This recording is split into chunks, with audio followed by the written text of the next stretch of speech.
Toledo. This event is in collaboration with the University Counseling Center, the Office of Diversity and Inclusion, and the Mental Health Response Team. We have chosen to conduct this event in presenter mode and ask that questions or comments be directed to the chat box, which will be monitored during the event. Any questions that are not addressed during this event will be answered in a different format to be shared at a later date.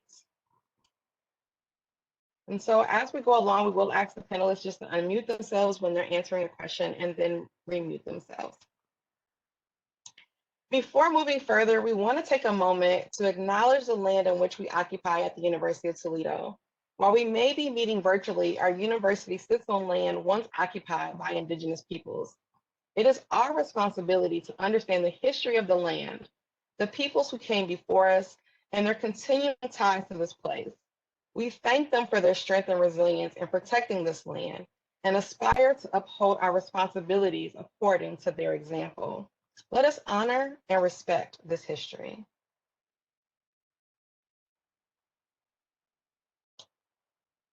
My name is Dr. Latasha Sullivan. I am a licensed professional clinical counselor in Ohio, and I also serve as the director of the University of Toledo Counseling Center.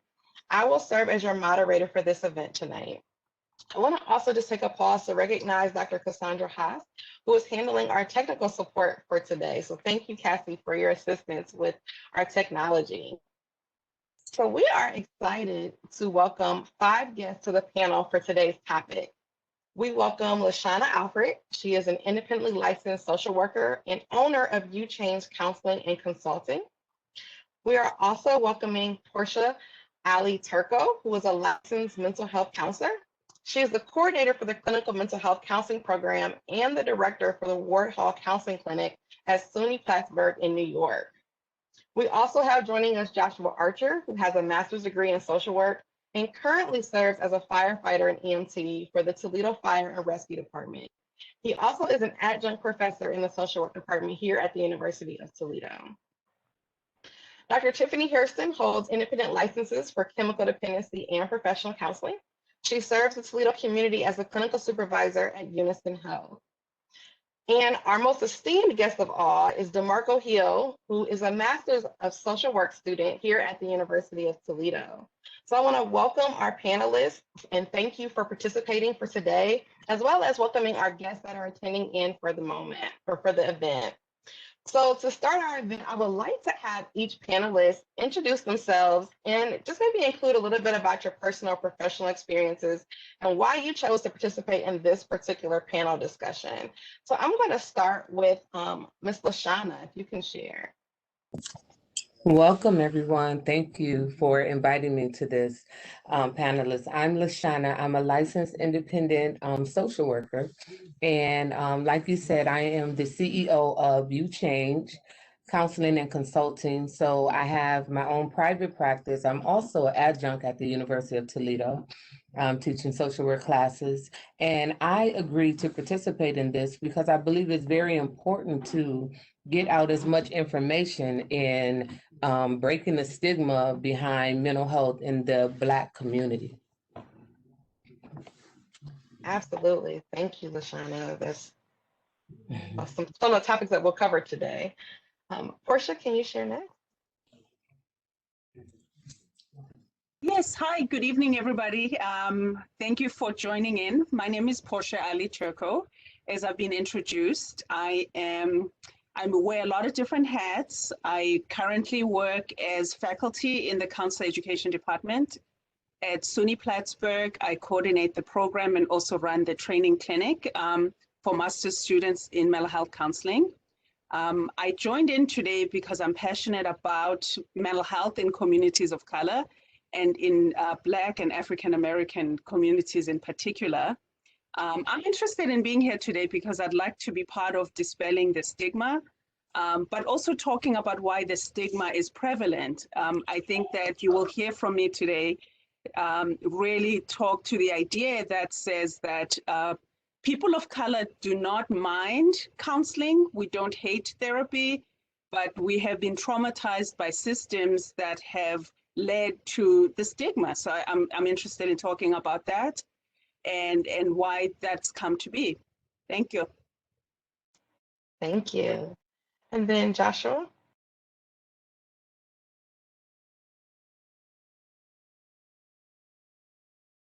Hello, hello.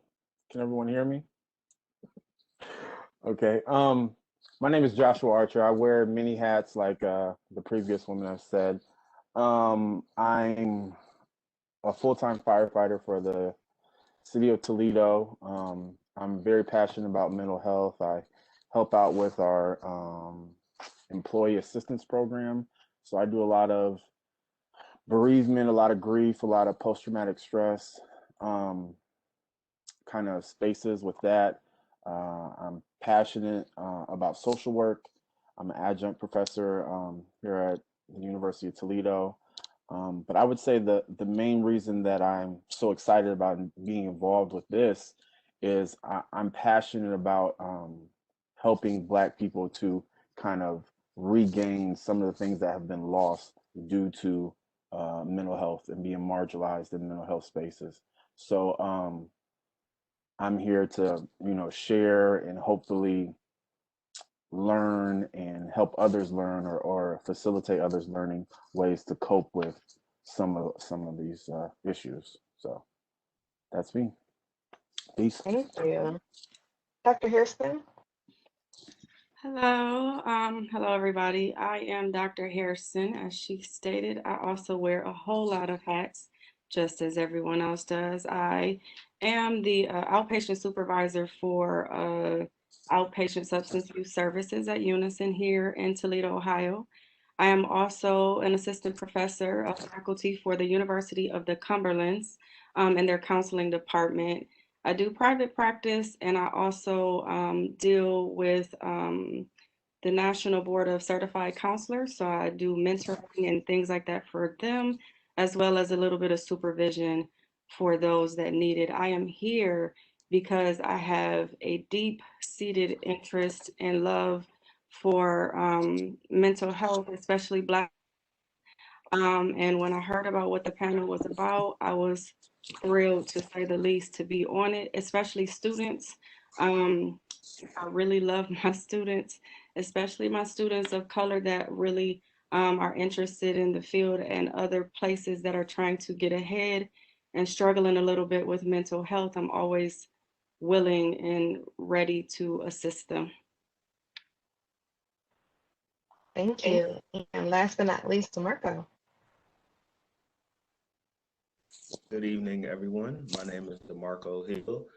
I did my undergrad studies at the University of Toledo. I have a BA in psychology. I am currently an MSW student at the University of Toledo. I have been a job coach for individuals with disabilities for 5 years now.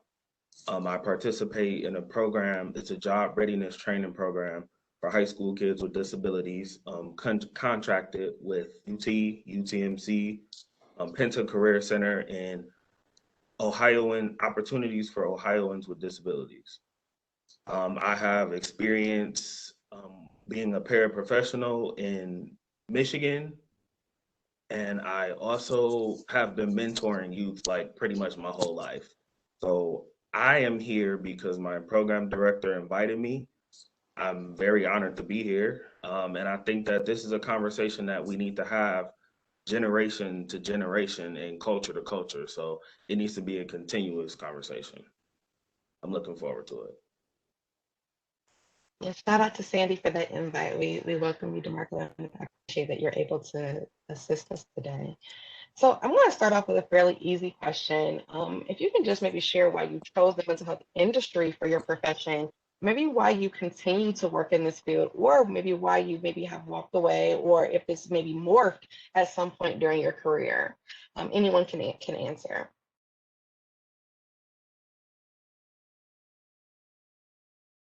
I can say that the original reason was that I wanted to help people.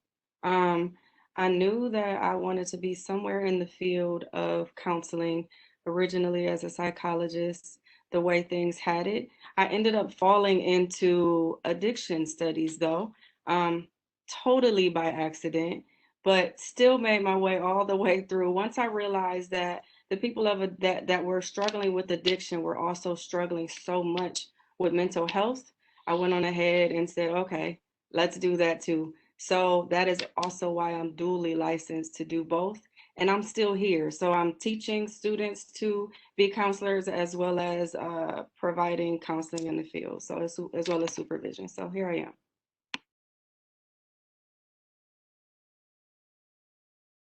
I can go next.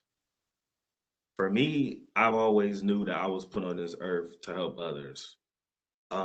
Psychology has always been an interest of mine since high school. I have a little brother that has autism spectrum disorder, and he has been an inspiration for me during my career endeavors. So I actually look up to him a lot. So he inspires me. Thank you for sharing that. Yeah, so it's interesting. I'm really excited to be on the panel with everyone, and even as I noticed Tiffany being on here, and I bring out or identify Tiffany in particular because when I first started, I started as a mentor in one of the agencies that she was at, and so I kind of stumbled up on mental health. So I started off in the SUD field. And it's interesting because I didn't realize that it was mental health because of where or how I was raised. And so being thrust in it, trying to help individuals who were addicted to drugs and alcohol, I was like, wait, hold on, there's something underneath this. And so as I began to look what was underneath, you know, the people that I was helping, I began to see some of the same things that was, you know, in my own family. And coming from this ideal that mental health was only schizophrenia and it was just obvious, it was real interesting when I began to realize, wait, hold on, mental health doesn't necessarily mean you're crazy. You know, you can be kind of struggling with anxiety or, you know, some depressed moods based on life situations, right? And so it's kind of, I got kind of pushed into it, and I'm still in it because I'm able to see the root cause of people's issues, you know, and it's exactly what I work with. So the mental health portion just helped me get to the root of why people do what they do.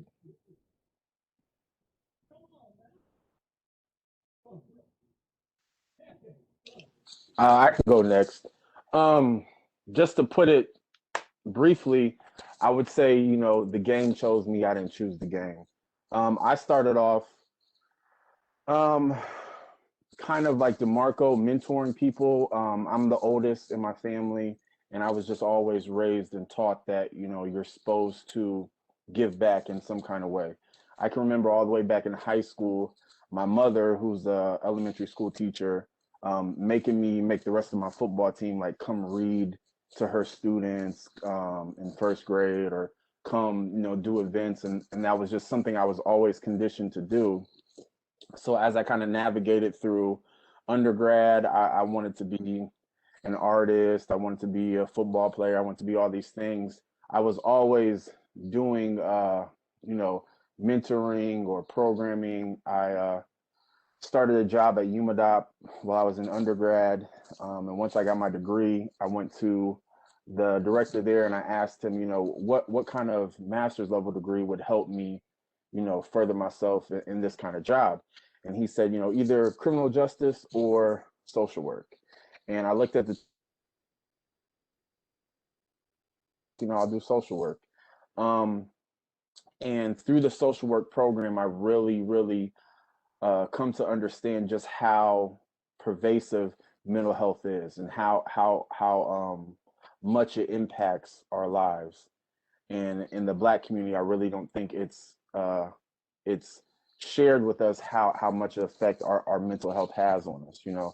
So once I got my master's in social work, I went on to practice in social work for a little bit. I got my license, my LSW, and then I became a firefighter, and that kind of took a different turn in my life. And then I was invited to start teaching back at UT, and it kind of brought it all back to mental health. So that's kind of my journey. It's been one of those things where it's like, I think I've practiced it in my personal life, and it's always kind of pulled me back into that mental health space.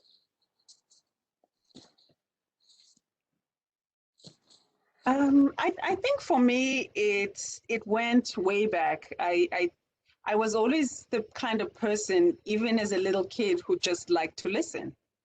And I guess I was nosy, if you want to call it that. I was just a nosy kid who liked to listen. And I found myself in situations where people were just always talking to me. And I didn't know that that was the thing, that you could really earn a living out of getting people to talk to you. That came afterwards, at college. But I know that, Black people, for me, one of the things that is important to highlight is that we like a race that's really misunderstood. We misunderstood, so our cultural practices are misunderstood, who we are as people is misunderstood. And I always had that passion of really highlighting some of the strengths of this race that has been through so much. So I started off looking at anthropology, sociology, and I stumbled upon psychology. And really looking at how do we understand what happens, how do we understand community. And from that journey, I learned that we are a race that really likes community. We like community, we like being connected, we are outgoing generally, and that's not being extroverted. We like giving, we like nurturing, but those are pieces about us that those are not highlighted. And I think even in when you see this, you'll see this in the way we go to church. You see this in the way we talk to each other with our neighbors. You're going to see this. And so the confliction came when I see the research that says Black people don't like therapy. And so for me, I disagreed. I said, absolutely, that's not true. We like to talk. We like a race of people who like to talk. We just don't like to talk to certain people because we don't trust them.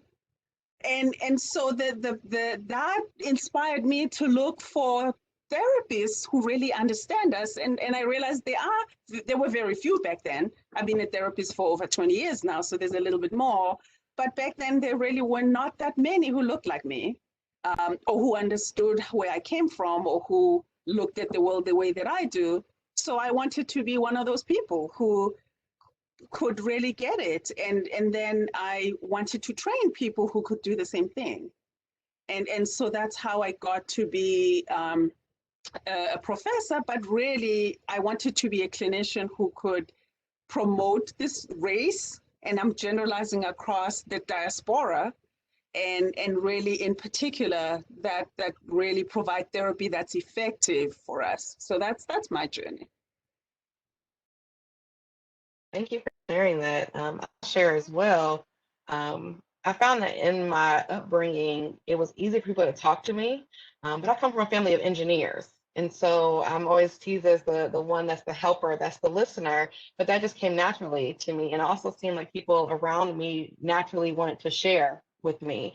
And so when I came into school as an undergrad, I came in undecided, so I wasn't quite sure what that looked like, and then stumbled across psychology. So I majored in psychology, and to tell you how uninformed I was, it wasn't until my junior year when I stood in a statistics class, and they're like, yeah, and then you have another 6 or 7 years. Wait, what? I'm not going to be, like, next year is not going to be the year I'm going to learn all the things that I need to know to do this for real. And so at that point, I started desperately looking to see, well, what professions can I do to be able to be a helper? And so I came across the clinical mental health program. And then from there, learned a little bit more about I could practice without that extra 6 and 7 years and doing research. I circled back to go back to get a Ph.D., but so things come full circle. But it became, for me, it was, I did want to help people. I wanted to do what came naturally to me. And, there are a lot of us in the field, and we'll talk a little about that as we go along. But so it was just a great opportunity to be able to say there was a profession that actually kind of defined the opportunity or role to formally be a listener and supporter for the community for mental health and well-being. I thank you all for your stories and for the journey that you've traveled to get to this point to provide services, for individuals in our community. And so I'm just going to dive in. And before we get too far, though, I think that it's imperative for us to first acknowledge the elephant in the virtual room. It's been alluded to in some of the comments that you've shared so far, but I think we need to take some time to address the types of stigmas, barriers, and obstacles that are associated with not just receiving therapy, but even talking about mental health amongst our peers, our family and professionals within the Black community. I know, Portia, you made the comment that it's not that we don't want therapy, it's about who we go to. And so I want us to maybe take a little time to talk about those barriers and obstacles, and maybe even a little bit of the historical factors that contribute to these barriers.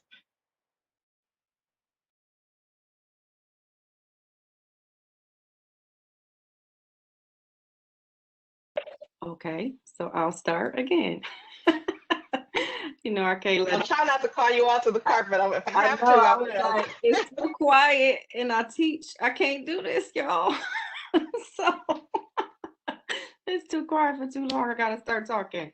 Okay, so you asked a very loaded question, and I'm gonna try to remember everything that you said. So I'm gonna do the best that I know how. Why? Okay, so the stigmas. The interesting thing about what you said, what comes to mind is, and I mean, I'm just going to just be who I am. A lot of people, This is a conversation. Let's consider this a conversation I'm amongst going to colleagues. be who I am and say, you know, I've heard, so what do you hear about therapy in our community? We don't need that. We have church. Just pray about it. I'm not talking to those people. That's for white people. We don't do that. We don't tell our business outside of this house. So if you've grown up understanding that what goes on in this house doesn't go anywhere else, then you understand that I can't tell my business.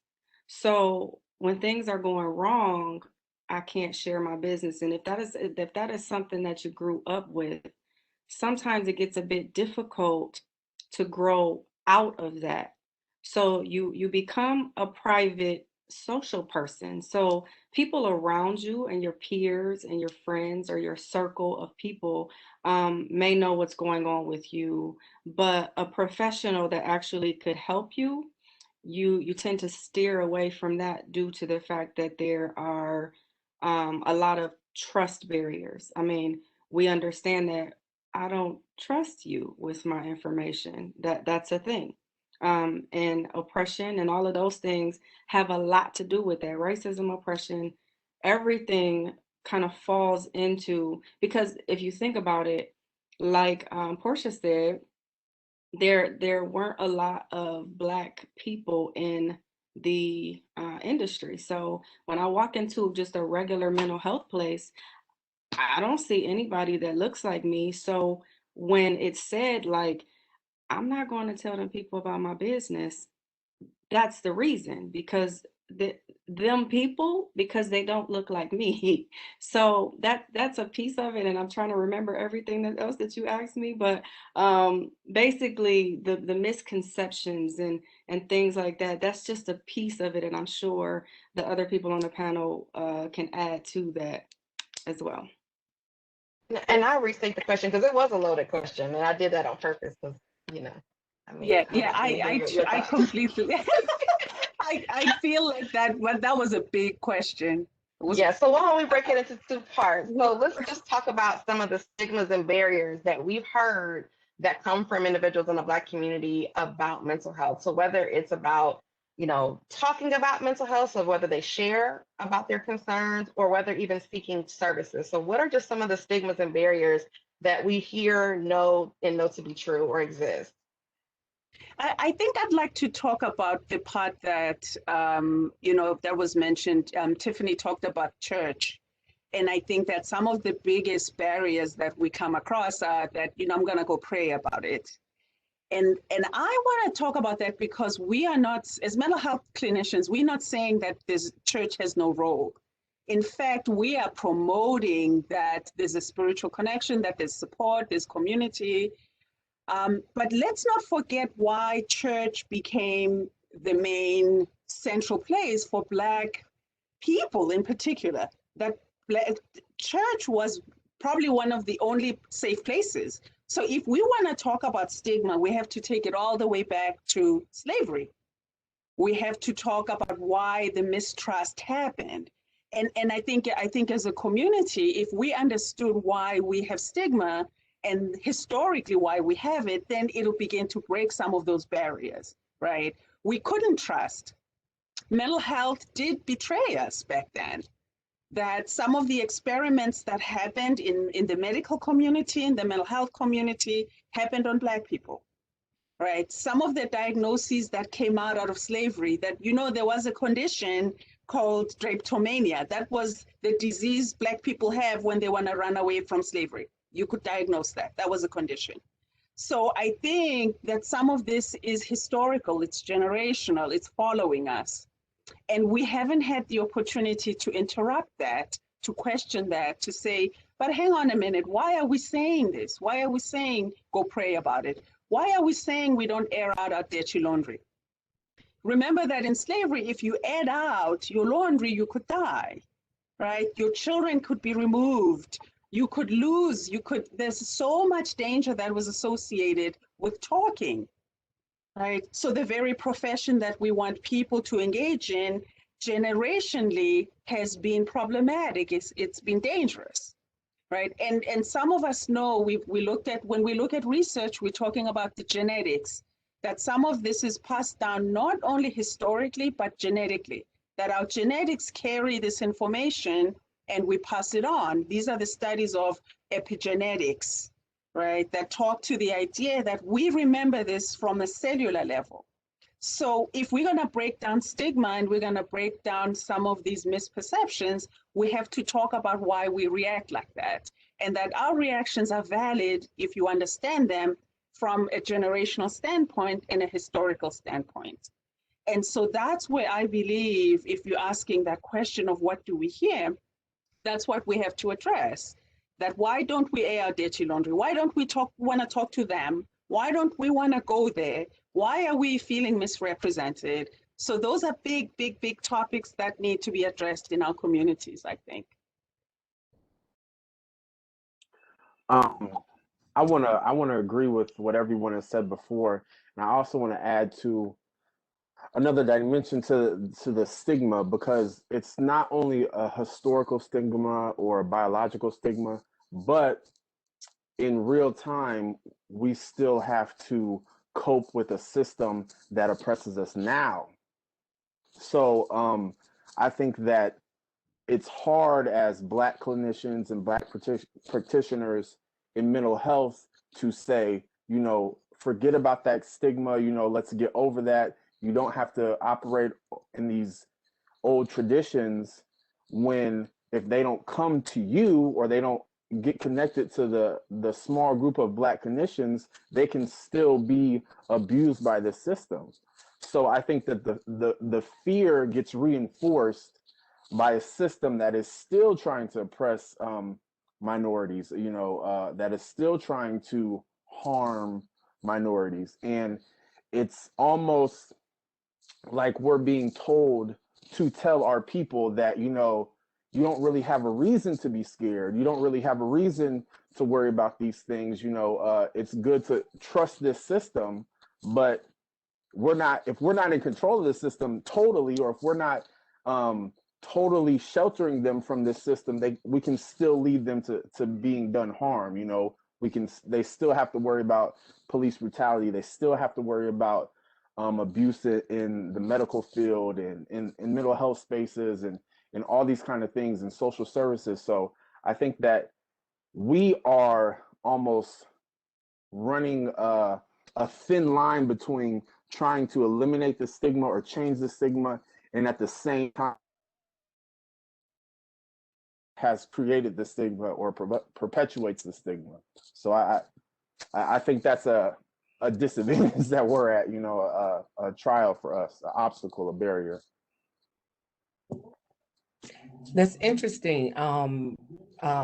Joshua, even as Joshua talked about the system.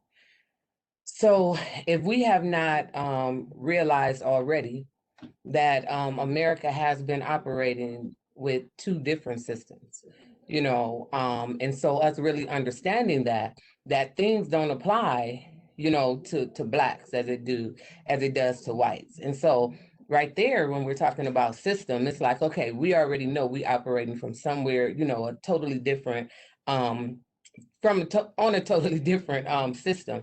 But one of the things I'm realizing, I think Portia has said it earlier, as it relates to 20 years ago, you really didn't see as many Black therapists as you're seeing today.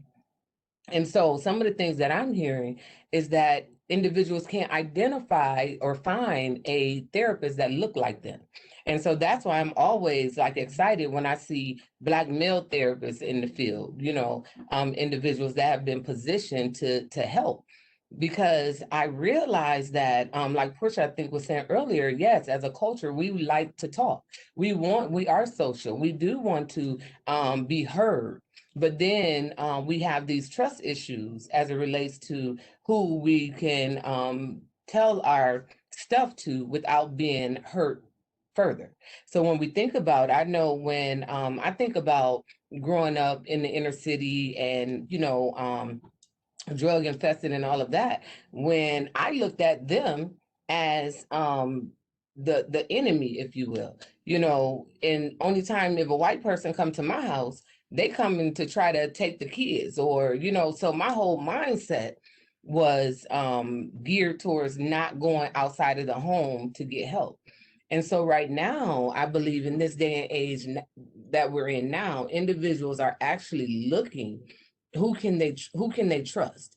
Who can they go to that can actually help them? One of the things the messages that I've been sharing is when I try to help the Black community understand the difference between them talking to their family and friends versus them coming to a professional, is that the family and friends are able to tell you what's wrong.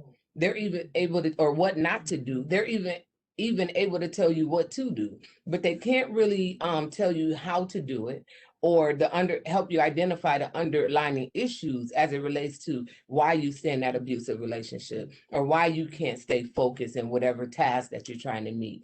And so I believe what we're doing now is definitely helping, kind of move that stigma out the way. But I can absolutely say that there's a lot of Blacks, whether it's through social media, that I'm noticing that's actually asking for help, and wanting help from a Black therapist, whether it's a Black male therapist, a Black female therapist. So I definitely believe we're on the right track.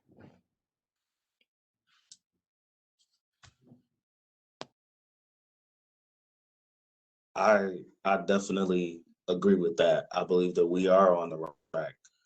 Coming from the community that I come from, I came from the poorest neighborhood on the west side of Detroit. And so growing up, I seen a lot of traumas, a lot of feelings and thoughts and pain that went unspoken, unexpressed, and unnoticed. And I think the biggest barrier for those individuals was that they did not know where to go. They didn't have health insurance. They didn't have the financial means. Oh, well, if I go to therapy, I don't have the money to pay for that, or my insurance doesn't cover that, or I don't have insurance. So that was one thing that I saw growing up that I consider as a barrier.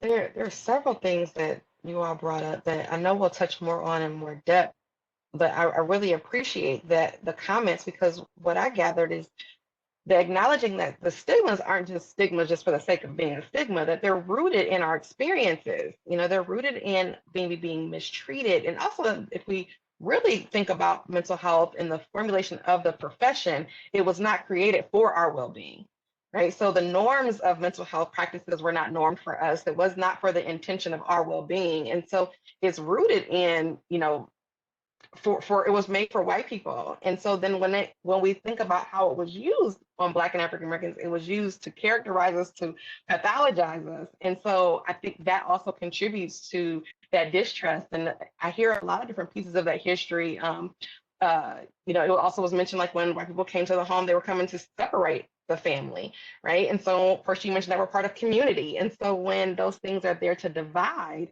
how is this then helpful to me? And so I'm gonna jump questions, because it's been brought up several times about representation within the profession.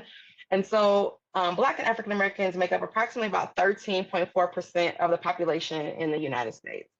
Within the mental health profession, it's reported that the 19% of counselors, about 21% of social workers, and only 2% of psychologists identify as Black, Hispanic. With such few represented in the field, there are natural challenges, obviously, in finding persons of color. So even 20 years ago, but even still today, right, there's still a challenge for individuals. How can the mental health community help people of color feel comfortable receiving or seeking mental health services, and what changes need to occur? And there's some follow-up to that, but I want to stair step it. So what can the mental health community do to help people of color feel more comfortable receiving and seeking mental health services, and what changes need to occur?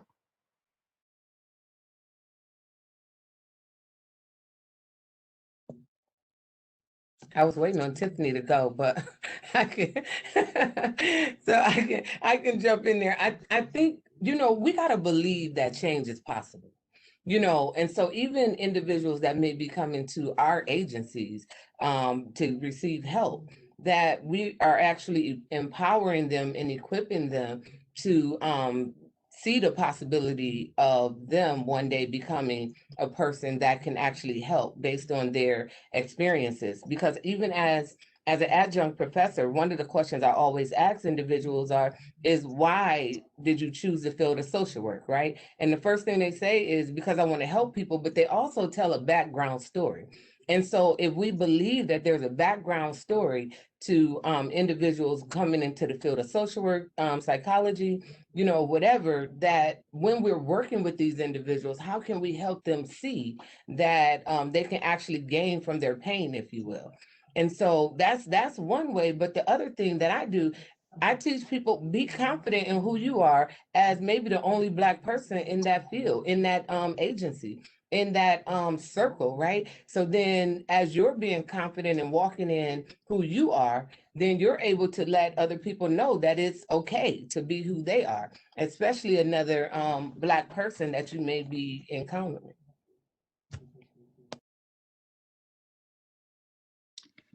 Okay. I was about to go and then I just didn't. I wanted to see. But anyway, so I definitely agree with LaShanna. I also feel that relationships are very important as a community. And as we kind of, we come from the community, right? So going back to that community and building the relationships of trust and making people understand who we are as people, as mental health providers, making it normal. Normalize who we are. Most of y'all that know me know my character, so this is what you get. And so it's if you see, look, I'm just a regular normal person. This is who I am, and I just want to help you and talk. I don't have to talk all super educated and over people's heads and do all of that, but just get I would say down and dirty. Just on a normal level. Also, visit churches. Churches are, if we go with the fact that our people that are also struggling with mental health do go into the church and they go there regularly, you there too. So why not have that conversation at church too? So if I'm at church and I'm a mental health provider and this is the community that I serve, and I'm sitting with a lot of people that do believe in this stigma, I'm the person there that needs to be the change agent. And so that is my responsibility as a mental health professional. To add to what Tiffany was saying, I think just simply being present in these vulnerable population, the communities with vulnerable populations, just being present, going to the churches, like she said, any community events, community fairs, things like that, just being present, so they can see us.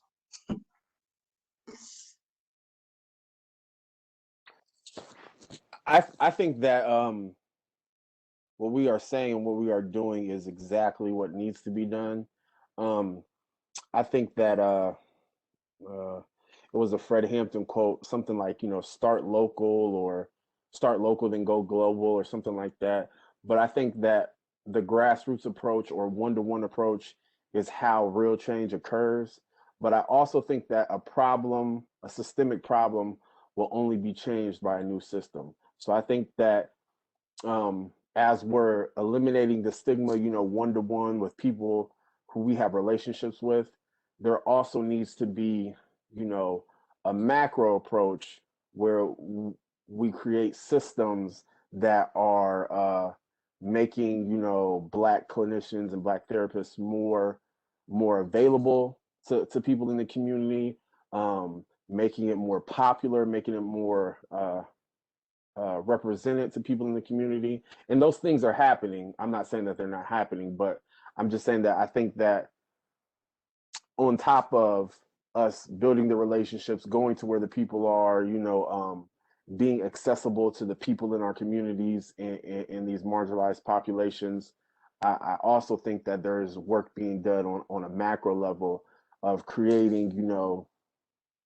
a new system or a new opinion in pop culture that therapy isn't taboo, therapy isn't a sign of weakness, therapy isn't a sign of an admission of guilt or an admission of quitting or giving up. You know, I think all those things need to be done to really address the problem on a holistic, you know, on a I sound like a teacher on a macro. You know what I mean? So I think that that's important for us to, if we're talking about how do we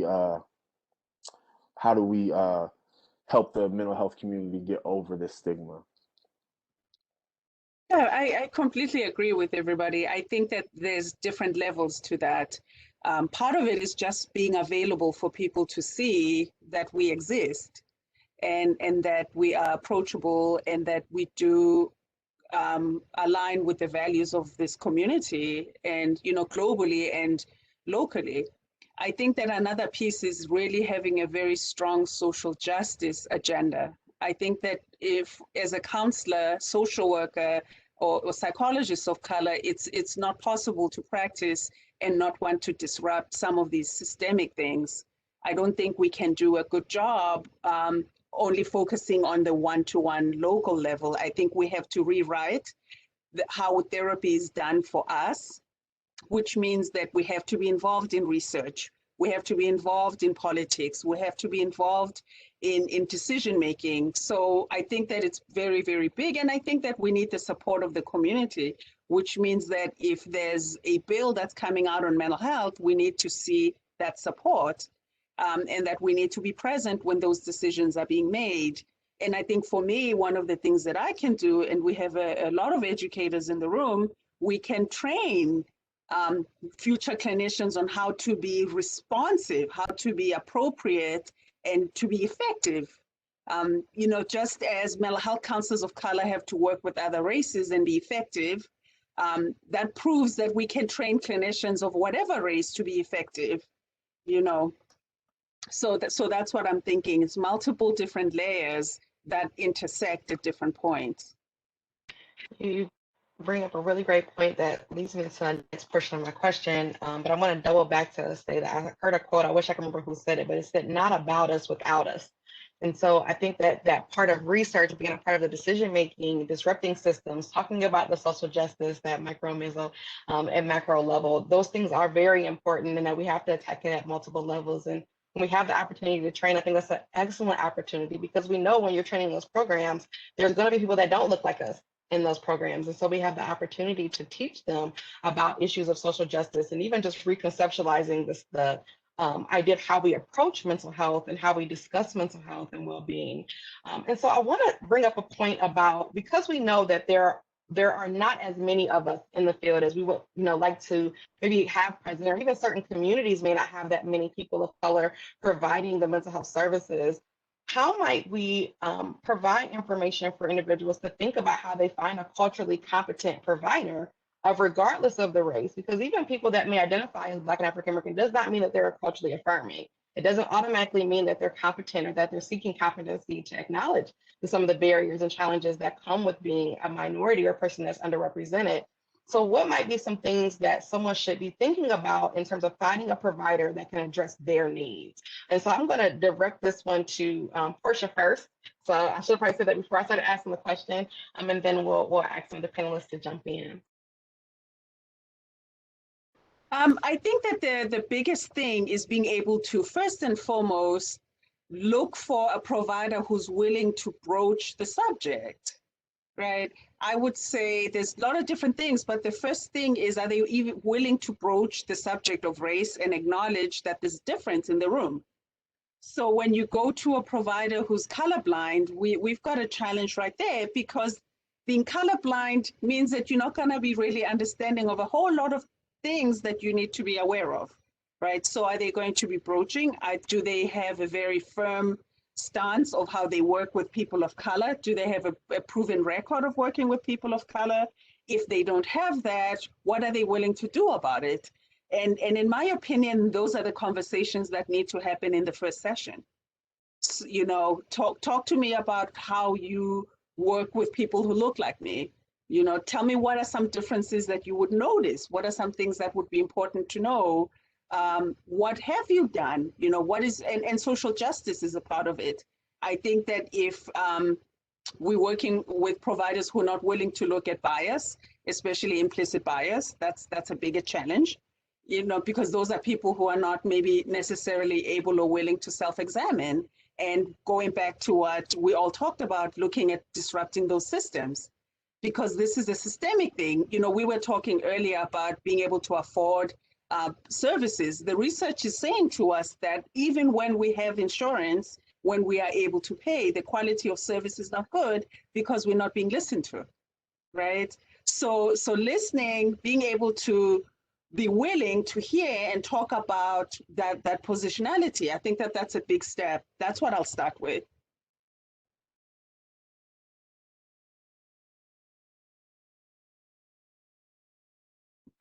I definitely agree with that, because of course, the clinician does not always have to be of the same ethnicity as the person sitting across from them. We understand that, especially as supervisors and things like that, we understand that differences exist. And as she stated, broaching that conversation is extremely important and feeling comfortable doing so.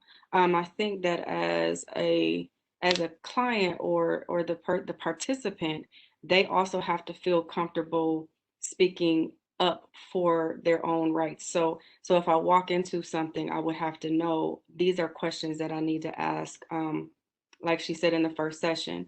But on the back end of that, there are several things. I mean, just me, I'm nosy, so I mean, Facebook is a great thing. Social media, Google is always a really good thing because I can actually look up someone or look up a therapist that somebody has mentioned, or you know, so maybe I asked around, maybe ask family members, have you heard of any therapists or friends or something like that, and look to see.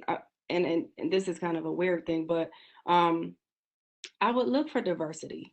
I would look to see how have they published anything, or are they involved in anything in the community? Because if it's someone that you're going to in your community, then you might actually know what's going on, and people that are of different races can decide to be diverse if they so choose. So that's the thing. But also just looking in general. So telehealth services are always available to people if they so choose to do that. Looking at Psychology Today, trying to find things. But there's also websites like Therapy for Black Girls or Black Female Therapists, Therapy Den, Therapy for Black Men. Just looking, if you were looking to find therapists, though there are some avenues to go to that maybe would suit what you're looking for.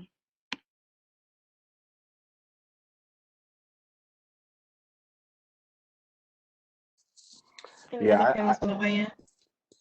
yeah. I was just going to say what Dr. Harrison said, and what was previously said about even knowing how to vet a therapist. Like, I think that's a big skill. And you know, we have that same kind of skill. Like, if you're going to a new barber, everybody knows, like, I talk to, you know, so and so, I look, you know, who's he's cutting. I'm not going to sit in this person's chair because I know he don't know how to cut, or she doesn't know how to cut. um so giving our community the ability to transfer that skill of vetting a therapist, I think it is a major key, because the, like you said, Tiffany, the resources are out there, and they are attainable, but I think a lot of people go into therapy space not knowing that they have the ability to say, like, you're doing me a service if you're not able to even express empathy towards me, then I don't have to use your services. And things like true empathy, things like even understanding equity. If someone has implicit biases, or if someone is colorblind, they should not be able to service someone. That's just, in my opinion, like a bottom line, a non-negotiable. If you can't look at a person equitably, if you can't look at a person with empathy, if you can't find a strength-based approach to a person, then you don't need to service that person. So I think that our community needs to understand that we have that power and that autonomy. The term colorblind has come up several times today. Can we speak to maybe what colorblind might look like in the therapeutic relationship? So like, how might somebody catch that, right? What might be some statements or things that might be said that would demonstrate that maybe that therapist is not attuned to that individual of color?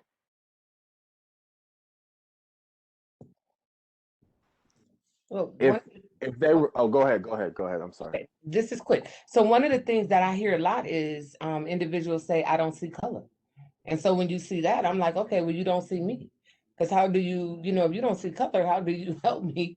And so that's the one thing that I hear often.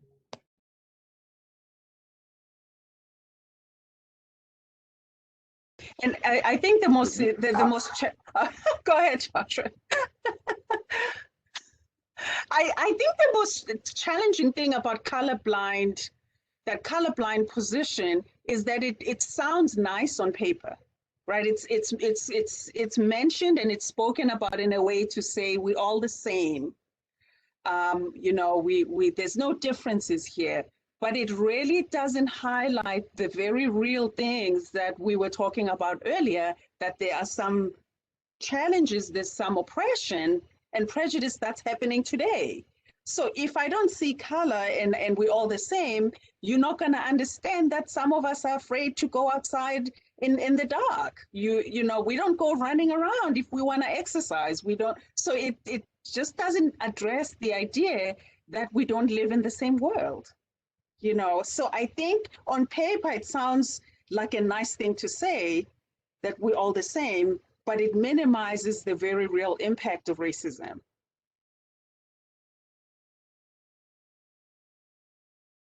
I 100% agree with that. I think that when I hear someone say I'm colorblind, it's a red flag, because it's now this is my opinion. In order to be colorblind, you have to come from a place of privilege. People who are marginalized don't have the option to look at life from a colorblind standpoint. So whenever someone approaches a situation I'm involved with color blindness, they're saying that I am privileged enough to where color doesn't matter. And unfortunately, if you're a person, option, because I can walk out tomorrow and say, I don't see color anymore. But if a police officer pulls me over, he doesn't see my color. If people see my color, so I can't operate at that level. That's a privileged red flag to me that I can't negotiate on. There's understanding the difference between equality and equity. A lot of people think that merely treating people the same is fair, and to me that's a red flag. If you're treating everyone the same, then you're not taking into account that person's individual issues, that person's individual history and their identity.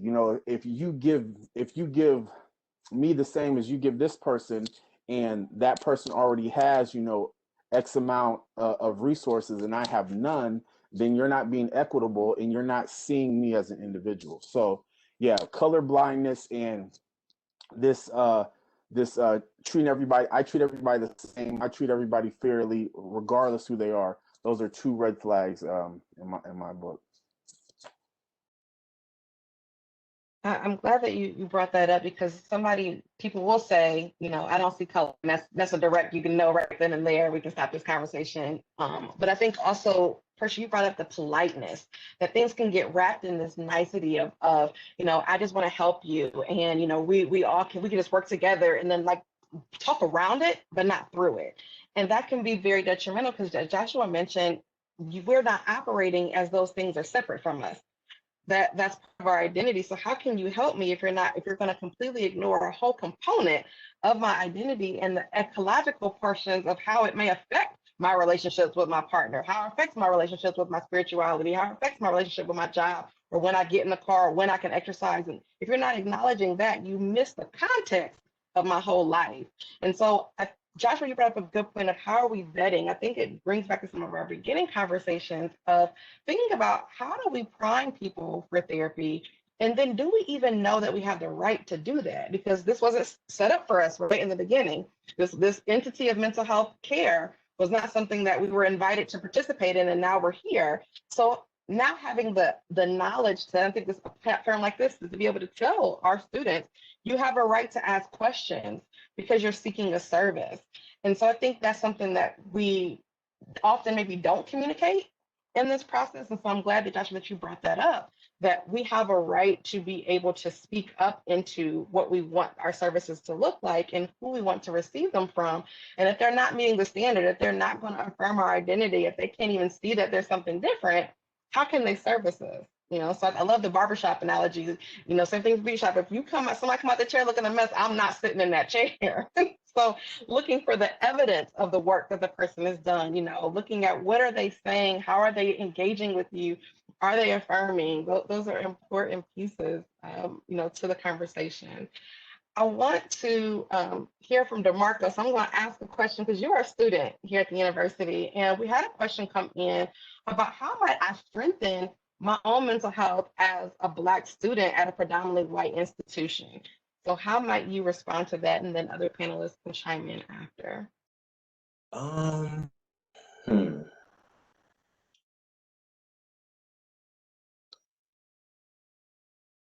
For me, I did a lot of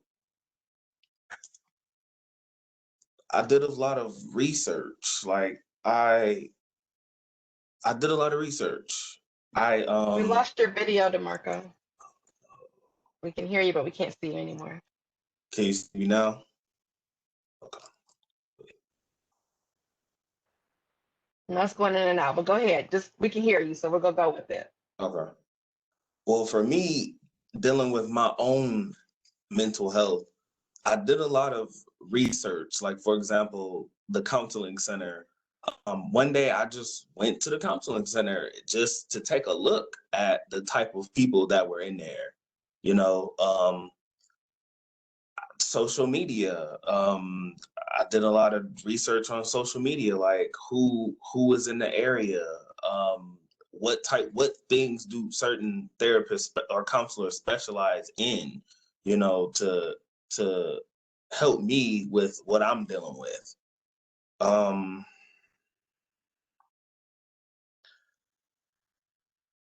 I tried to look for like groups on social media like Facebook or different groups as well. I didn't find any, but it was something to try. I would say just talk to the professionals, the Black professionals at the school because they may be able to point you in the right direction, if you don't know. That's all I really have. Like that's a tough question. That's really tough. It sounds like you've been doing the work, DaMarco, and I think you have some really good suggestions. So for the rest of you, we're thinking about, we're doing this for students, we are at a predominantly white institution. How might Black students, in particular, think about how they strengthen their mental health while being a student here? I do think that is a really good question. I also was a student there too. So I think, first of all, understanding that we have to take care of self That's the most important thing to do. But I think surrounding yourself with positive, like-minded people, people that you feel extremely comfortable with and safe with, especially mental health safe with is extremely important. So joining organizations that um, support your, I would say, happiness or your whatever it is that you are striving to do, that are safe spaces. If you can get into safe spaces within in the university where it's more of a protection. Every now when I say safe space, I always feel like it's a bubble, like we all just in a bubble when we sit there, just for a protection piece, understanding what makes you okay is extremely important. So just understanding that you have to join, you may have to seek out other individuals that make you feel safe in order to, withstand what's going on with at the university. Yes, I agree with Tiffany as it relates to surrounding yourself with positive people. And then as Tiffany was talking, one of the things it reminded me of, because I too was a student at the University of Toledo, and I remember being the only Black person in the class. And every time a topic will come up that has something to do with, that could have been racial disparity, right? The professor would always say, hey, what do you think? Like I was a representative of the Black, And so it was just like, okay, what's going on? But here's the thing. Now this takes me back to the church community. Because I have strong faith, it allowed me to be in that space, you know what I'm saying, unhindered, right? Unbothered by the differences that I was noticing, because I knew who I was. And my connection with the church and my belief in a higher power actually helped me. And so as Blacks are navigating through, that whole institution, then finding it can be a small group of individuals that they can connect with via Facebook, other social media platforms, just so they can be able to express themselves and their experiences in the institution. I would say that uh, that was the things that were mentioned before: safe spaces, um, being a token or a representative for your whole race or your whole community. Um, all these things are things that we have to deal with, not just on a college level, but in everyday life. You're going to continue to do it because we are minorities, and I think that kind of work, like DaMarco mentioned, starts with understanding your own identity. So like you said, LaShanna, you knowing who you are is the basis for identifying, even being able to identify what is your safe space. What is that space that, and to me, like, just to throw out some definitions of these things. A safe space to me is a place where you don't have to code switch, you don't have to wear a mask, you don't have to do these things, and you are being re-energized or fed into on a spiritual level, on a mental health level, on an emotional level, and not being, as opposed to being drained because you're represent your whole people, or you're having to mask your true identity in order to be accepted. So that's how I define a safe space.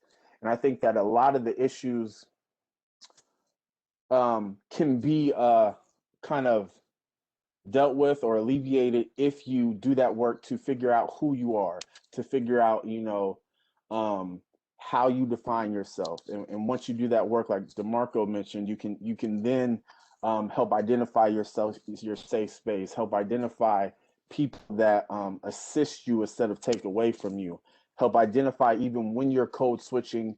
And when you're code switching, then you can kind of preemptively approach that code switching fatigue, because we all run into that, where I'm being drained so much because I'm constantly putting up this front. Real quick, I tell the story of my students, like when I'm greeting Black people, you know, you give them a nod. And when you greet white people, they give you that smirk, that smirk. And I found myself consciously trying to say, like, I'm not doing the smirk no more. I don't have to change how I greet people. And it was so funny. Like one day, someone did the smirk to me, and I did it back on accident, and I out loud said, "Dang it! You know, I'm tired of doing that. You know, I'm tired of code switching." And that's just understanding, being that self-aware of who you are is really, really important if you want to make it through this university or make it through this space. You know, knowing who you are, we need to reinforce those things that energize us, and then push away those things that take away from us. So that's my kind of tips or whatever. I totally agree with what everybody's saying. And I think just that statement of saying, know who you are and find opportunities to express that, and other people to rejuvenate that. You know, I think I'm going way back. So for some of us on campus who identified as Black, we're going way back to the time where, you know, I'm thinking our revolution was the natural hair movement.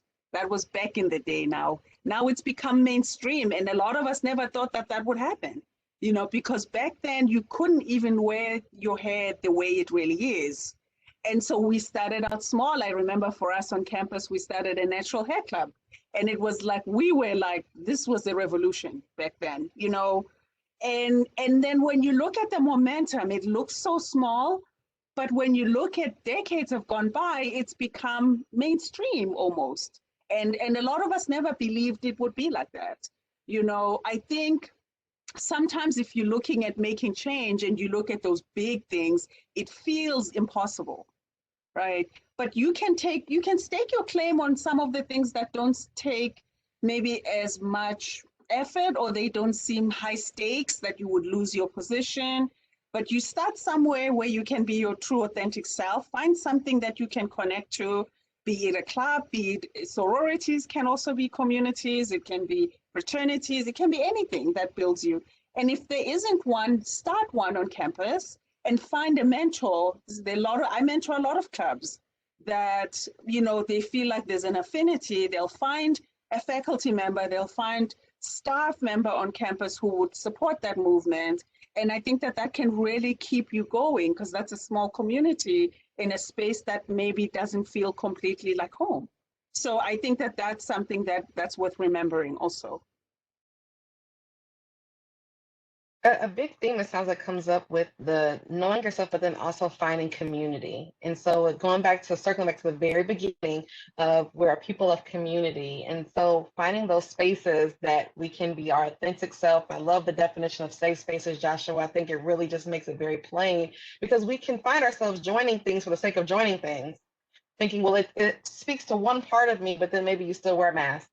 Maybe you still have to play nice. Maybe you still have to, you know, kind of hide in the shadows because it looks good on your resume. But where are those spaces you can let your hair down? Where are those spaces that you can use the vernacular you want to use, right? So that you can communicate your point authentically. And so even if those spaces are not a club, Portia mentioned start one, even your mentor relationships, seeking those out, even maybe off campus. So I know, DaMarco, you mentioned that you were looking for some things online. Maybe there's some different searches that we can find that maybe will create different pockets of community, and we can do a deeper search for that. But I think there are definitely an importance and value in being connected to other people. And so I think that with knowing yourself so that you know where to do that, and then being able to know what is really safe for you. So if you find yourself not being able to be authentic to you, not being able to share, that may not be the place for you. And I think that's important to say, because sometimes we're a part of something that looks like it's for us, but maybe individually there's other characteristics or components in that group that actually are not healthy for us. And so being able to say, just because the name of it says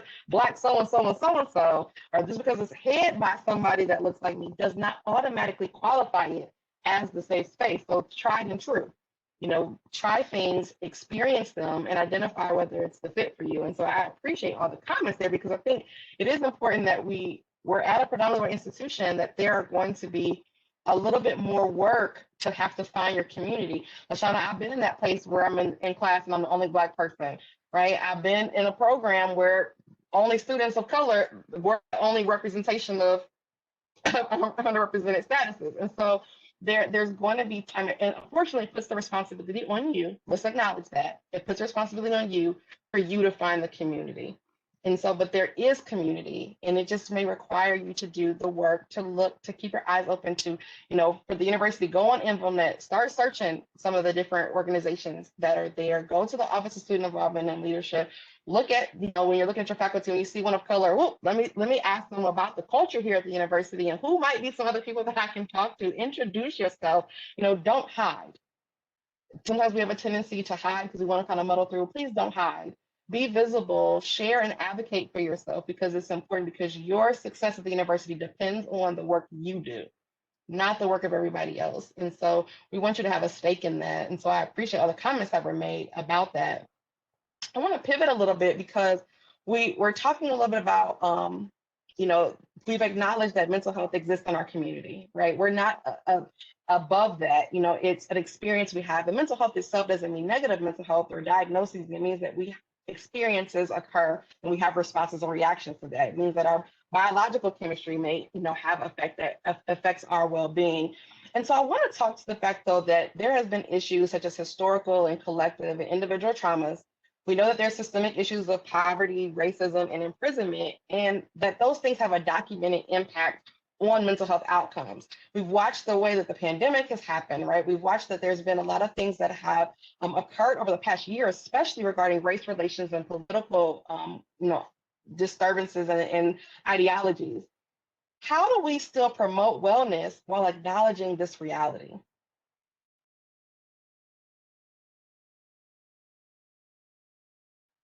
I'm gonna go to you, Dr. Hairston, because you got all the facial expressions. I knew you were gonna do that. Again, a loaded question. You always asking those kind of questions. You know me, though. You know me. I do. My left brain.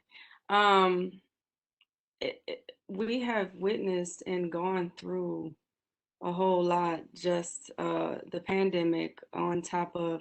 It's interesting that you say that, because I just did a article or a presentation on what we call a double pandemic, which is being a person of color, a Black person of color, and going through a pandemic with all of the racial tension and everything was extremely stressful and difficult, and not being able to see people how we see people, right? Because I mean, as we talk about this, as we are very social beings with ourselves, correct? And then not being able to do so because of the pandemic, and then all of this racial tension and all of that. So I think the community does play a big role with that. And again, I'm always talking about safety, but if we don't feel safe in the community, so when you talk about the community as a whole, and I'm just a piece of this community, I'm not necessarily talking about the Black community. I'm talking about if I live just in a neighborhood, right, and I don't feel necessarily safe, and then all of these things are going on, and racial equality is an issue here, and driving down the street now that everybody is all up in arms and feels that they're feeling themselves, where you can call people names and you can do things like that because there's a lot of things going on that can cause an anxiety that's anxiety provoking for the people of color that live in a neighborhood, or just in general. So fear related responses, thinking about going out of the house, first of all, you're scared you're gonna catch corona, and then I don't really know what's about to happen because it's so much, racial tension. So, anger, aggression, fear, all of those things. And I think the community as a whole has a responsibility for that. I think it is important for us to build ourselves up, making sure that we have protective factors against those things. And and protect our own selves and our own, the Black community within those things to positively affect our mental health is extremely important. It's kind of a protective factor, but that safety concern is huge. And just speaking with others, this year has been so anxiety, fear, anger, all of those things are very high on the list, which strike, of course, you know, mental health and my only thing. And actually it's pushing it, interestingly enough, it's actually pushing people to seek counseling that have never sought counseling before, which makes me extremely happy. The only part is I wish it wasn't under these circumstances that this fear and everything that is happening, because it is so stressful. So I know I'm just rambling because that question was a lot and I had a lot to say. So it's all over the place, but you get what I'm trying to say. Awesome. Okay, so how do we promote wellness in the midst of all of this stuff? And as I began to think about that, as I was listening to Tiffany, I was just thinking about because we have not had I would hate to say, I'm just going to say it how I'm sensing it right now, but we haven't had the luxury to just like not work because we're essential workers, right? And so we have been experiencing this as well. And so one of the things that I try to do as much as I can is make sure I'm teaching what I have applied in my own life. And so how was I promoting my own wellness in the midst of this trauma that we were all experiencing? For me over the last 4 years, well, you know, but especially with the pandemic. And so one of the things I just truly believe that which we focus on the longest become the strongest. So it's not that I wasn't recognizing what we, you know, as a people was going through, but then I had to say, you know, not just the racial pandemic, but the COVID, you know, pandemic. I had to ask myself the question, how do I want to be when this is over? You know, and so in turn, as I'm working with individuals, that's where I'm having their focus. How do you want to be when this is over? You know, when you come out of this, do you want to come out of this bitter, or do you want to come out of this better? And so there is a way that we can promote wellness in the midst of, you know, such chaos, right? Because believe it or not, some people had their own pandemic going on even prior to this, whether it was, you know, death of a loved one, you know, a divorce or whatever, right? And so when we're looking at that, it's like, how do I manage life in the midst of all this stuff when I don't have control? And I don't know about you, but I know a lot of, you know, us, right, Black, we like to be in control. And so sometimes anxiety is driven because we can't control something. And so really, you know, helping individuals kind of relinquish some of that control and understanding that the only thing we really can control is how we respond to the stuff that's out of our control.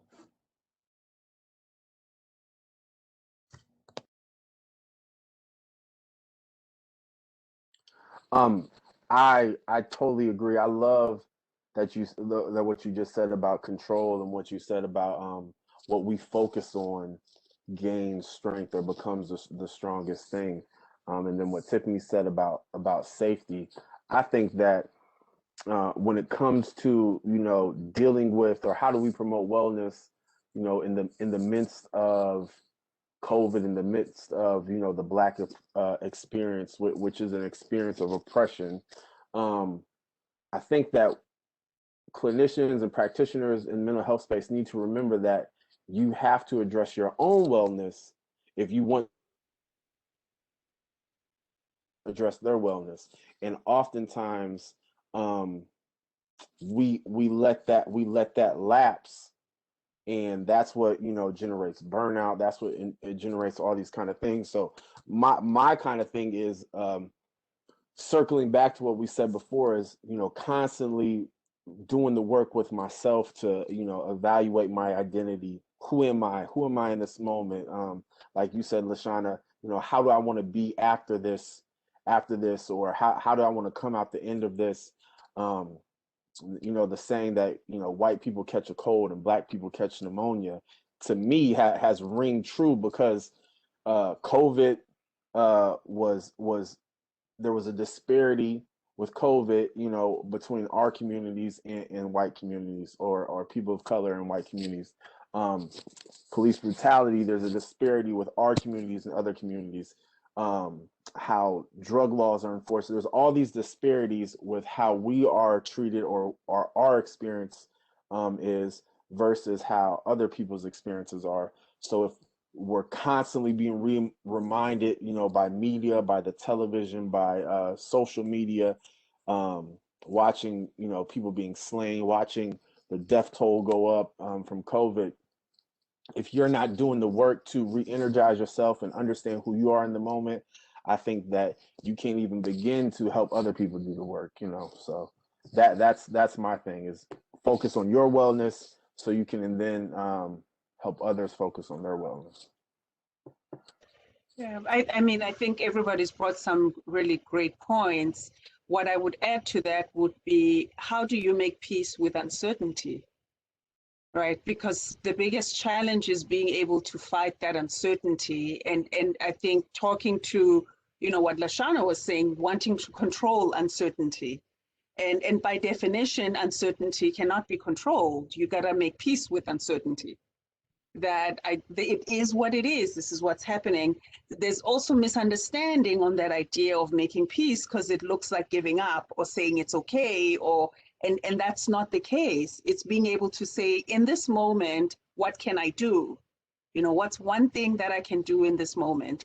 And being able to, like, not focus as much on what you cannot do, right? So I think that being able to tolerate that discomfort of uncertainty, to be able to do that one little thing that you can.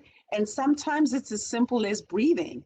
You know, I don't know how many times I'll say to somebody, did you realize that you're holding your breath?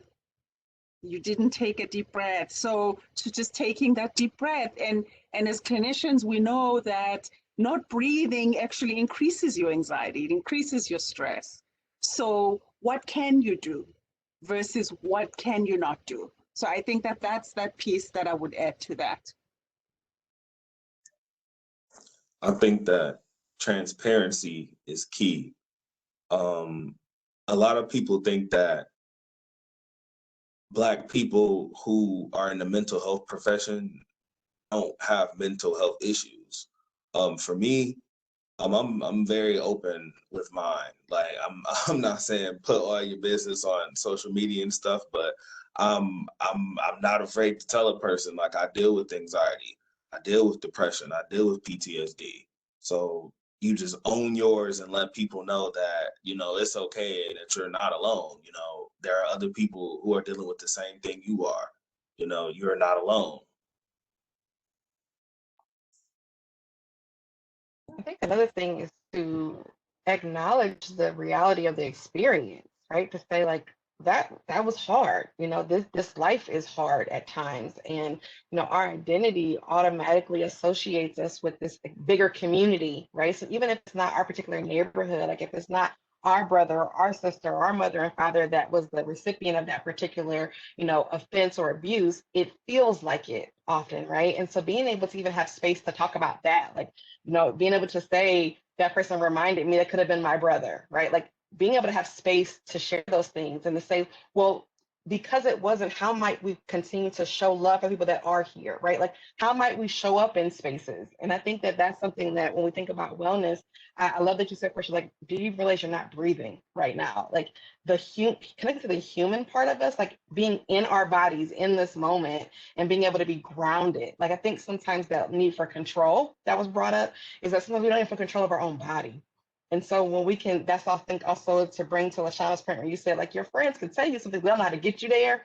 That's the work that therapy can do, right? So we can help them get there, to acknowledge that, to teach them some different strategies and tools. And so I really appreciate that feedback there, because it is a reality, right? We don't get to, you know, be separate from the things that are happening. Unfortunately, they are occurring to people that are in our community or to people that maybe are part of our families.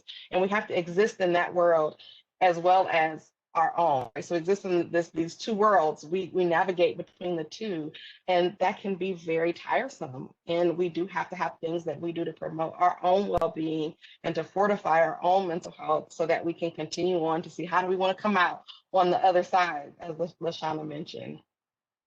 I do want to at least just touch base on some of the ways that people may tend to cope, during times of difficulty in their own life, so how they may handle stress. And so I just wanted to kind of broadly ask, so I'm going to pick on LaShanna first, so that way when I'm asking the question, you're thinking about your response. But we tend to hear that people will use things like substances, right? So that I just need a drink, I just need to smoke. Maybe people, we brought this up earlier, you just need to pray about it, right?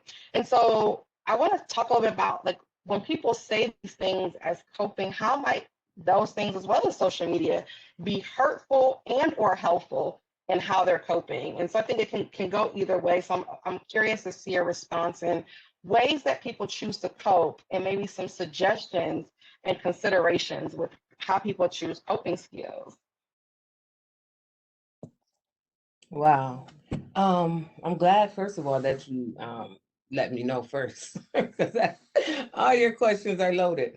But wow. So okay.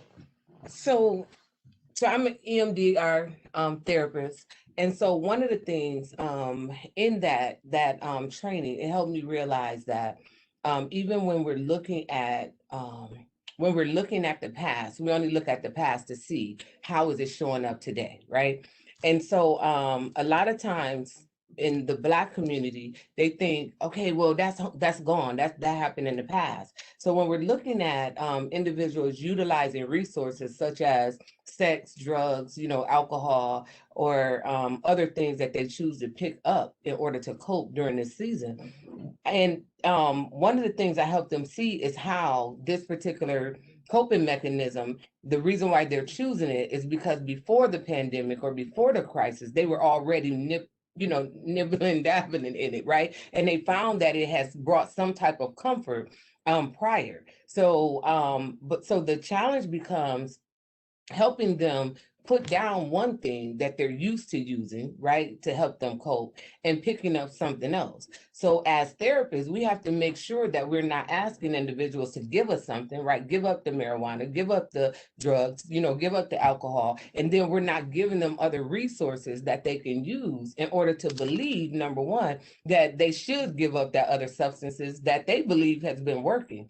And so one of the things that when DaMarco was talking, I expanded my private practice really because I realized that there was a lot of professionals in the field who was going without help themselves. So a lot of people that I see are professional counselors, right? And it's because I realized that it's easy for us to give to other people and then forget to care for ourselves. So you'll hear a lot of people talking. I know I'm jumping now, but I need to say this because we almost gone. But we'll hear a lot of people talking about self-care, right? And they thinking bubble bath, getting their nails done, getting your hair cut, and all of that. But I changed that narrative. I'm saying, first of all, I have to care for myself. And that goes beyond getting my hair done, getting my nails done, and doing all of that stuff. And so just really helping individuals understand that there is a tried and proven way to cope that's less harmful than picking up a substance or engaging in risky sexual activities and different things like that. They just have to trust that therapeutic relationship in order to try them out. I cheated, y'all. No. You kind of killed the answer right there. I don't know if anybody wants to go after that. We are in respect of time. I think we will let that comment just speak for the group because you nailed that there. I would like to allow the panelists to have some final words, and as well as if you'd like to share what are some things you do to fortify your own wellness. If you haven't shared that, maybe some things that might give some tangible things for the students listening to think about for themselves. And so we'll double this back just like I did the intros, and we'll go in alphabetical order. So sorry, LaShanna, you're gonna go again first, and then we'll go to Portia, then Joshua, then Dr. Hairston, and then DaMarco. We'll close us out, and then I'll do some housekeeping things. I'm sorry, I missed that. What are we doing at this point? Final words that you'd like to share, and then if you'd like to share some things that maybe you do for your own well-being. Okay. Um, Final words. If you are listening to this and you know had the opportunity to really to jump on, and you yourself are experiencing some discomfort, right? It doesn't have to be a major diagnosis or whatever. I just ask that you would, or encourage you to just seek counseling to see if there's something there that can actually be hindering you from living your true authentic self. And so I just encourage any of you who may not have experienced counseling, who feel like just because you have a position or a title or you're even in school, that you shouldn't be experiencing some of the mental things that you could be experiencing, that you would just seek help. Some of the things that I'm doing, being my authentic self really helps me because I don't have to hide anymore behind the trauma, you know, and being just allowing myself to be authentic and transparent is what's helping me during this time. I would add to that and agree that, you know, for me, the biggest lesson throughout any kind of hardship or challenges is to cultivate a sense of self-compassion, that sometimes, especially if we are people who give to others and we are people who help, or people who are easy to talk to, that sometimes we forget that we are people too. So cultivating that energy of being kind to yourself or being compassionate, and being less critical, being understanding that you are going through something because the world is going through something. And, you know, I like that metaphor that we are going through a storm, but some people have big boats, some people are rowing by hand. So we're not entirely the same, right? We don't have the same circumstance, even though the world is going through the same thing. Therefore, self-compassion is important, being kind to yourself, as much as you would be kind to somebody else. When we're talking about resources, I go back to the very basics of, if we've been going to be kind to ourselves, we got to make sure that we take care of being sick. If I'm sick, get help, get medication. If I'm mentally sick, get mental help. If I'm hungry, I need to eat. If I'm tired, I need to sleep. If I need to exercise, I need to go for a walk. So all of those things are part of self-care. And so I think that that's the biggest thing that I would say. So my self-care, you know, a lot of people who know me know that I'm really, really big into travel, but there's no travel right now. So I've had to modify that. You know, I may decide that I'm gonna go for a long hike instead, or I might go for places that are more remote where it's not crowded. So think about things that energize you. I like having bucket lists. Some people think that those are really, really like quirky, and I enjoy them though. They keep me accountable. I like good food. I like to cook. I like to do different things. So I like music. So some of them can be complicated and big ideas like ideas like travel, but some can be as simple as creating a playlist with your favorite music, and then you can listen to that. So that can be self-care.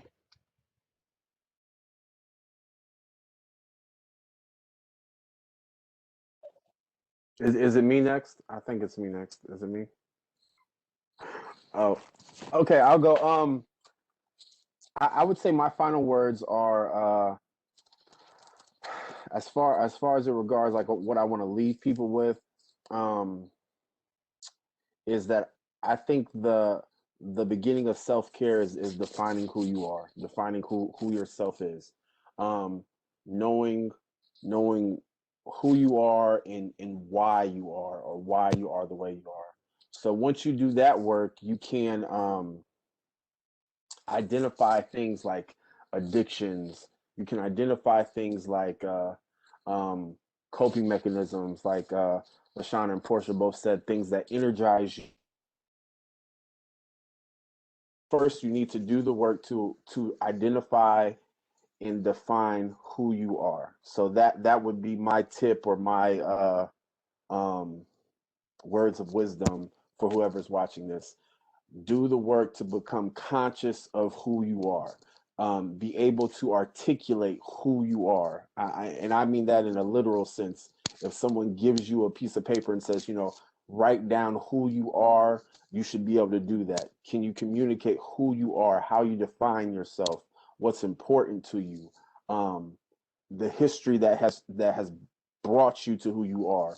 All these things, those kind of steps taken will plant seeds that will have fruit for the rest of your life. And then what I do personally, I try to identify things that energize me.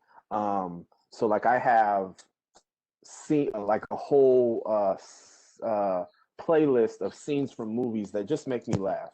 It just, whether I'm having my worst day or my best day, I can watch this and I will just laugh.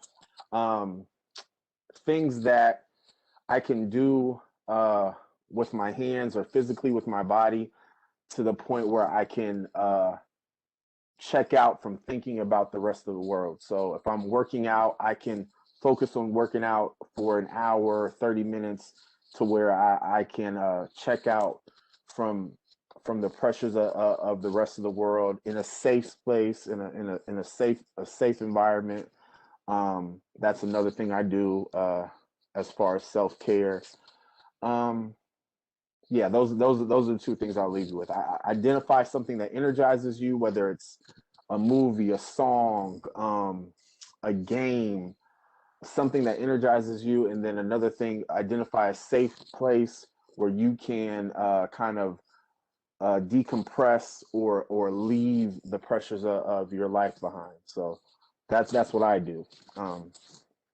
Yeah, and just peace and blessings to anybody that's watching this. I really hope that people will benefit from this, because there were some diamonds dropped in this discussion, some real jewels. So that's all I got.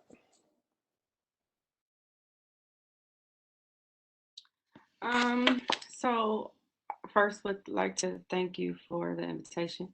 But what I could say is everybody said most of the things that I would say, common things that I would say, but being present in the moment is something that I've learned that is extremely powerful and can kind of ground you a little bit, or a lot of it actually. But learning to be present in the moment is very important, just mentally, to understand where you are and what's actually happening. We become so busy and so worried and so just all over the place about everything that we have to do that we forget to take the time for the little things and what's actually happening.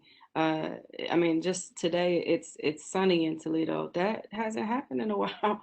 And so just being present, like, wow, it's really a beautiful day, and understanding that and taking that in. So just being still, uh, just to understand that self-love is important. As Portia said, self-compassion, but self-love. Learn what that looks like for you. What does self-love feel like for you? We talk about love languages all the time, but what are yours to self? So understanding that, how do you love self?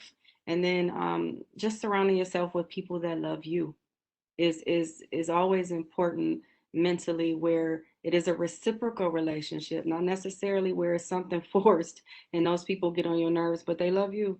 Not necessarily that, more so where the love is reciprocated. That is important. Things that I would suggest: learn what you like, learn what makes you happy. If I was to ask you that, you probably would give me something very superficial really quick. But know those real things, that deep-seated soul happiness. What does that for you? And then practice doing that. Myself, through the pandemic, I have learned that nature does wonders. So going on walks in the park, or hikes or things like that regularly, daily, is interesting. You'll be really stressed and then you go do that and then it kind of goes away. So at least for me. So those are things that I've learned for self. Going for walks, exercising is really good. I'm a Netflix binger. And so I like to do that, but the reason is because I'm extremely busy. So I set time to do that because it removes my mind from what I'm supposed to be doing and kind of gives me an escape to be in that space. I'm not saying that's like the best coping mechanism, but it allows me to be a little bit free. And so those are some things that I like to do. Okay, so I know that we're pressed for time, so I'm gonna try to keep it real short. I'm that person that Tiffany is talking about who doesn't make time for themselves. So one thing I'm gonna say is that, you know, your time management and the energy that you give to certain things and certain people, you must evaluate that on the regular, because I found that a lot of things and people that I was giving time to weren't worth the time and the energy that I gave. There was a point last year where I almost really forgot who I was. I stopped living life, you know. So make sure you take the time out to do the things that, you know, you really enjoy. Like, I like music, I like to exercise, I like art, those things. Like, I stopped doing that stuff and I was just the most unhappiest, miserable person. So taking that time out for yourself is very important. So I just want to say that I'm a very transparent individual. I just want you to know, if you've never heard it from anyone else in your life, like, you know, I am here for you and we are here for you. So always remember that. Thank you. As Joshua said, there have been some diamonds dropped today. I'm just going to just quickly throw a couple things that I caught, you know, just the hymn of, that I just to summarize as those takeaways for the listeners. A big thing was know yourself, and I love what DaMarco did, prioritize yourself. Give yourself the space to live life. You know, we have to be connected to that because we're a part of it, and we can be here and not be living. And so I think that's the important thing that we have to do intentionally. Learn what you like and love yourself, and then how you demonstrate that. Identify something that energizes you. Seeking community and safe spaces. We do not have to do life alone. So let's be intentional about that. Let's reach out to people. Let's seek the spaces that we can be our authentic self. Be kind to ourselves and have self-compassion. And just acknowledge that we are experiencing something, and it's okay to have an emotional response. It's okay to press pause. It's okay to close the door, have a cry, have a yell, have a scream, have a prayer, whatever those things are, but it is okay to take those moments to acknowledge that you are here experiencing these things that are happening around you. Your feelings do matter, and help exists. We talked about advocating for your spaces, as well as the provision that you get in terms of the providers that you seek. So we talked about, you know, vetting your provider. Don't get a bad mental health haircut. Okay, you don't have to do that. You don't have to come out of the chair looking a mess because you went to someone that was not vetted. Ask the questions. You know, are you able to support and acknowledge me as a person of color? You know, what work have you done? What client have you had clients that you work with us? Do you see me in the context of the life in the world? You know, can we talk about what I saw in the news yesterday? Can we talk about what happened in my community? If this is not a space for this, then you're not the provider for me. And it's okay to say that. And then I love that the question is asking yourself, how do you want to be when this is over? You know, so envisioning your life, envisioning yourself and what you do have control and power of, what your response is to the way that the world is happening around you, because we do have control over that. And oftentimes we seek community, we seek advocacy, we seek out to be helpers as a part of our power in the struggle. And so continue to do that. And lastly, you are valued, and your mental health matters, and you matter to us. And so we appreciate those that have attended. I'm going to ask Cassie to throw up our PowerPoint, because we do want to share some resources just to make sure that people are familiar with some of the things that they have access to. Beam is an organization that offers some different trainings and information. They have some different videos and some support groups that could be really great resources for individuals. So feel free to visit that as an option. The Counseling Center is a free confidential resource on campus for students. And we do have a student of color support group. Our next one is going to be March 3rd. It's from 5 to 6 o'clock. You will see me there. I will be there. Please go on InvoNet. Come talk to me, okay? I cannot have everybody as my client, but I can be a support to you. And this is one of the ways to do that. We also do have some resources on our website, and we have some that are very particular that are resources specifically for Black and African American individuals. So if you haven't gone to the Counseling Center website, please do so, because there's some great resources. And if you're not a person of color and you want to know how can I be anti-racist, we got resources for you too. How can I not be colorblind? Check out the website. We thought about you too, because we want you to provide great, ethical, supportive care. And so there's resources on our website for that as well. You go to the next slide. So some different events to consider. So we talked about building your community. So what's going on around us? There's a Women of Color Symposium. Yes, it's virtual, but that might be a great way to see, oh, these are people that are at the University of Toledo. Let me pick this name, let me follow this name, let me send them an email. And so that event is happening March 26th. The registration is open. It is free to attend. There's also 2 other groups on campus. So Brothers on the Rise, it is a mentorship group that is from different faculty and staff, men of color that are on the university, and they meet periodically. So if you're looking to get connected to that, David Young is the contact for that. And then there's a sister circle. So for women of color, opportunity to bond and gain support. Ms. Valeka Bell is the person to contact for that. Next slide. And so then the Counseling Center, we have launched an app. So one of our missions is to put mental health resources in everyone's hands. And so we literally are created a resource to put in your hands. So there's a free app one that, in the App Store called Stress Busters. It has some great mindfulness tools. It posts our different events that are coming up. Please download it. You can listen to music, and there's some pretty cool little things. I use them with my kids. Like, you need to go to bed, listen to this, and be quiet. So I encourage you all to download the app so that you have a resource available to you. Tell a friend, and then again, it tells some of the resources. So like our support groups are listed there, and different mental health events and things that are happening on campus. And so just putting a real-time resource right into your hands. Next slide, please.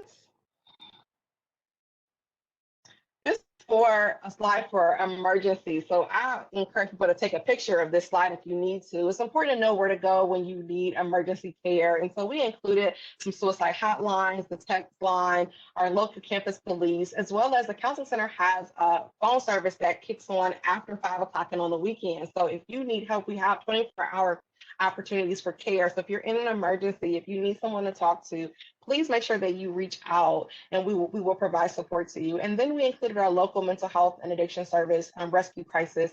They have a 24-hour helpline as well. And so we want to make sure that you don't leave here today without knowing someone you can call if you need some support and help.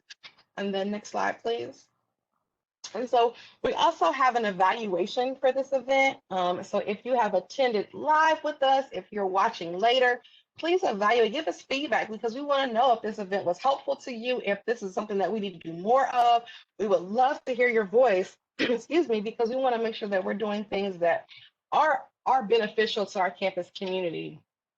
Lastly, we are so grateful to our panelists for taking 2 hours out of your evening to share your insights and those diamonds with us today. I mean, the words that were shared were so valuable. I can't wait to go back and watch the video as a participant and not just as a viewer and not just as a participant. We thank our collaborators, the Office of Diversity and Inclusion led by Dr. McKether, the Mental Health Response Team led by Dr. Lewandowski, and the Counseling Center for hosting and collaborating on this event. And then lastly, but definitely not least, we want to thank the student attendees and campus members for tuning into this program, whether live or later. We're very grateful to have the opportunity to find these individuals of color, these Black individuals who are in the mental health field and striving to be in the mental health field, because if we look at the statistics, not that very many of us. And so to be able to assemble, there's power in that. And there's power to see that we exist, and we are rooting for you. And so we thank you for tuning in today. And we are on the nose at 7 o'clock. So we will relinquish our time so you can enjoy the rest of your evening. Thank you all.